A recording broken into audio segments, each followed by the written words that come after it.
This is Deuteronomy chapter 32. Earlier on this particular day, Yahweh told Moses that Israel would become fat in a future generation, forget what Yahweh has done for them, and begin to worship the foreign gods of the land. This would cause Yahweh to withdraw his blessing and send his curse. Then they would say, hasn't all this happened to us because God's not with us? But they wouldn't blame themselves for driving him away. They wouldn't realize that God's definitely still with them, but he's cursing them rather than blessing them. Therefore, Yahweh told Moses, write a song, they'll remember it, and the words will testify against them. The song will place the blame where it belongs. So coming now for the next 47 verses is the song Moses wrote on the same day Yahweh commanded it. Verse 1. Give ear, you heavens, and I will speak. Let the earth hear the words of my mouth. My doctrine will drip as the rain. My speech will condense as the dew, as the misty rain on the tender grass, as the showers on the herb. Comment, a misty rain is the best kind of rain for watering the earth and bringing life. Yahweh's doctrine and speech is a misty rain. It's perfect for bringing forth abundance. Verse 3. For I will proclaim Yahweh's name, ascribe greatness to our God. The rock, his work is perfect, for all his ways are just. A God of faithfulness who does no wrong. Just and right is he. Comment, he's so good and perfect that it's a wonder. Verse 5. They have dealt corruptly with him. They are not his children because of their defect. They are a perverse and crooked generation. Comment, it says, they are not his children. Yahweh promised the patriarchs that he would be a God to their children after them, but he never said all of them. He says they are a perverse and crooked generation.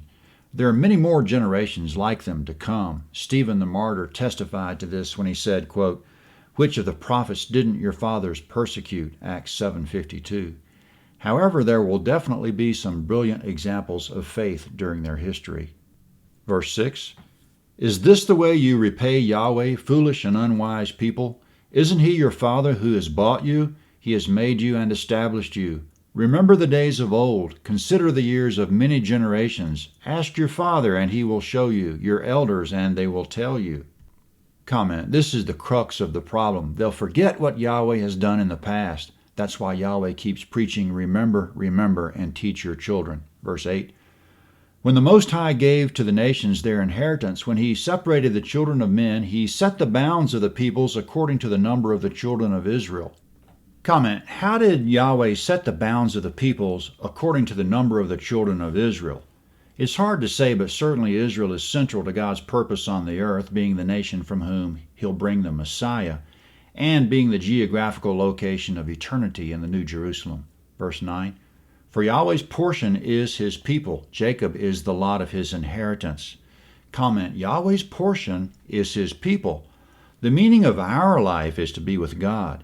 Dare we say the meaning of his life is to be with us? Yahweh's portion is his people.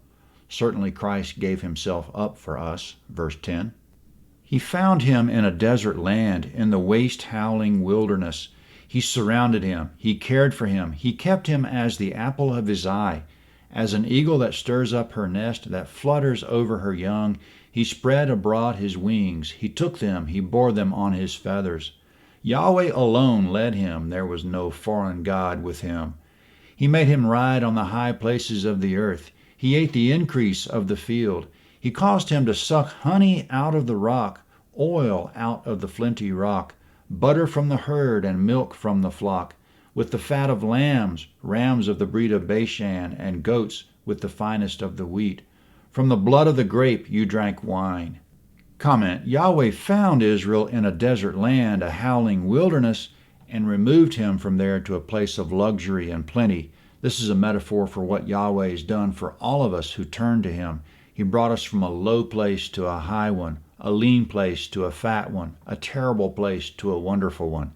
Coming up, Jeshurun is another name for Jacob and Israel. Verse 15. But Jeshurun grew fat and kicked. You have grown fat, you have grown thick, you have become sleek. Then he abandoned God who made him and rejected the rock of his salvation. They moved him to jealousy with strange gods. They provoked him to anger with abominations. They sacrificed to demons, not God, to gods that they didn't know, to new gods that came up recently, which your fathers didn't dread. Comment, it says they sacrificed to demons. The other gods are representations or false fronts for demons. It says they came up recently. The new gods are the new cool thing. Verse 18. Of the rock who became your father you are unmindful, and have forgotten God who gave you birth. Yahweh saw and abhorred because of the provocation of his sons and daughters. He said, I will hide my face from them. I will see what their end will be. For they are a very perverse generation, children in whom there is no faithfulness. Comment. He says, I will see what their end will be. He knows the end won't be good. Coming up, we have a verse that Paul quotes at the end of Romans chapter 10, verse 21. They have moved me to jealousy with that which is not God. They have provoked me to anger with their vanities. I will move them to jealousy with those who are not a people. I will provoke them to anger with a foolish nation. Comment, he says, I will move them to jealousy with those who are not a people, provoke them to anger with a foolish nation. As Paul explains, Yahweh speaking of the Gentiles to whom he'll eventually reach out and bring near to himself. They're not a nation now, but he's going to draw them out of every nation on earth and make them into a single nation of believers. As Peter explains, 1 Peter 2:10, speaking of that newly formed Gentile nation, quote, for once you were not a people, but now you are the people of God, end quote. And Romans 11:11, speaking of the fall of Israel from the faith, it says, quote, by their fall salvation has come to the Gentiles to provoke them to jealousy, end quote. In other words, believing Gentiles by knowing God will provoke Jews to jealousy and cause them to seek the Messiah for themselves. Then, as Romans 11 goes on to say, all Israel will be saved.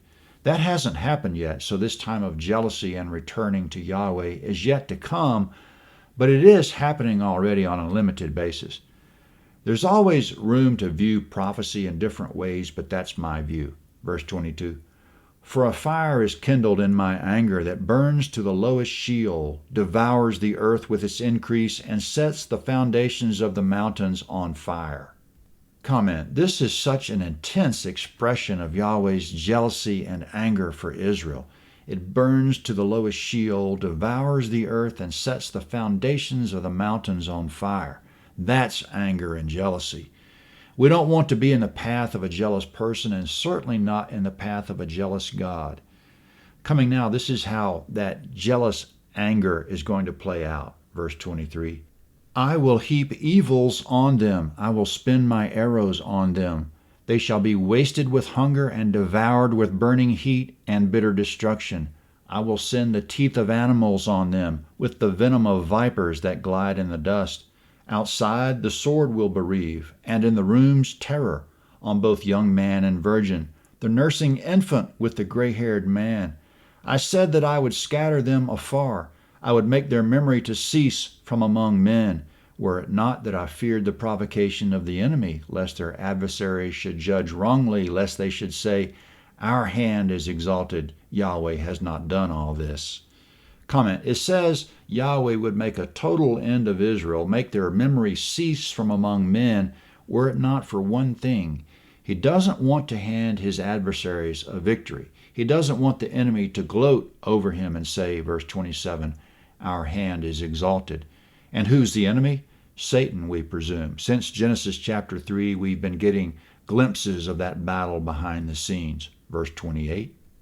For they are a nation void of counsel. There is no understanding in them. Oh, that they were wise, that they understood this, that they would consider their latter end. Comment, we should consider our latter end. How's rebellion going to work out for us? Verse 30. How could one chase 1,000 and two put 10,000 to flight unless their rock had sold them and Yahweh had delivered them up? Comment, here we see one foreigner chasing 1,000 Israelites and two chasing 10,000 because Yahweh has delivered Israel up. There's no way that could happen unless Yahweh's abandoned them on account of their evil. Now coming up is a picture of what life will be like under Yahweh's curse when they abandon him and worship foreign gods. Verse 31. For their rock is not as our rock, even our enemies themselves concede. For their vine is of the vine of Sodom, of the fields of Gomorrah. Their grapes are poison grapes, their clusters are bitter. Their wine is the poison of serpents, the cruel venom of asps. Isn't this laid up in store with me, sealed among my treasures? Comment: life is bitter and poisonous and cruel in Satan's camp. If you want anything good at all, like grapes and wine, you have to get it from Yahweh. But Yahweh has sealed up all the treasures in his camp. The total amount of good treasure available in Satan's camp is zero. Yahweh has kept them all. The next verse was the opening text for Jonathan Edwards' famous sermon, Sinners in the Hands of an Angry God, delivered about 300 years ago. Verse 35. Vengeance is mine, and recompense at the time when their foot slides. For the day of their calamity is at hand. Their doom rushes at them. Comment: when their foot slides, calamity is at hand. Their doom rushes at them. Edwards' point in his sermon was a call to repentance, because no one knows when his time's up until hell is already upon him. Verse 36. For Yahweh will judge his people and have compassion on his servants when he sees that their power is gone, that there is no one remaining, shut up or left at large.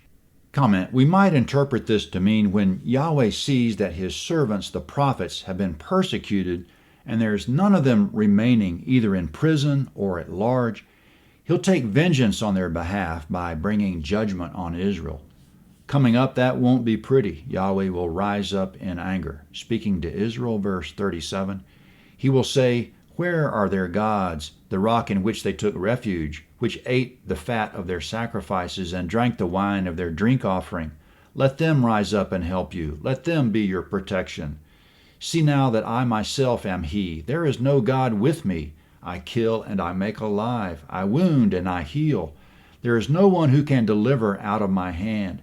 For I lift up my hand to heaven and declare, as I live forever, if I sharpen my glittering sword, my hand grasps it in judgment. I will take vengeance on my adversaries and will repay those who hate me. I will make my arrows drunk with blood. My sword shall devour flesh with the blood of the slain and the captives from the head of the leaders of the enemy.